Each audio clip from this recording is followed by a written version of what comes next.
Et dans un tout autre chapitre, Commission électorale nationale indépendante, la composition sera connue dans tout au plus 45 jours. L'Assemblée nationale s'y emploie en entamant des consultations dès ce lundi entre différents groupes parlementaires. Les députés ont émis des propositions sur la manière dont devra s'opérer ces choix. Les propositions de tous les groupes parlementaires convergent ainsi dans la liberté de chaque composante à désigner ses délégués, le rôle de la facilitation et d'arbitrage du bureau de l'Assemblée nationale, ainsi que la nécessité d'informer la plénière sur le déroulement du processus. Je vous propose à ce sujet de suivre la réaction de certains élus. Le principe doit déterminer l'organisation et dans l'opposition et dans la majorité, c'est-à-dire à l'Assemblée nationale.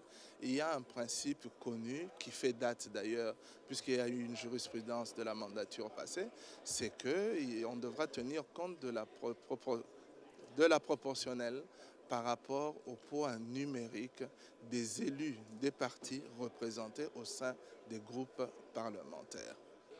Pour que nous arrivions à donner une réponse positive aux préoccupations de la population, pour que nous arrivions à donner une réponse positive aux préoccupations de la communauté internationale par rapport aux différentes critiques qui ont généré les processus électoraux juste après les présidentielles et les législatives. Je crois qu'aujourd'hui, il faut avoir des hommes compétents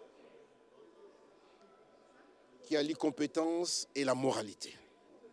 Une institution comme la CNI, c'est une institution indépendante. En principe, lorsque vous devez y entrer, vous devez être indépendant d'esprit. Vous ne devez pas avoir des a priori pour l'une ou l'autre chose ou l'une ou l'autre composante, mais également, vous ne devez pas être manipulable. Il y a trois composantes, la société civile, la majorité et l'opposition.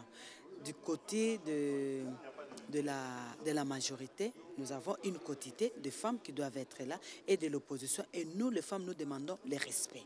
Parce que le bureau a le rôle de l'arbitrage, il faudrait que parmi les femmes qui seront représentées, qu'une femme du côté de la majorité soit dans le bureau et qu'une femme du côté de l'opposition soit dans le bureau. À ce moment-là, ça sera vraiment de l'équité et on va rendre l'œuvre utile à la nation.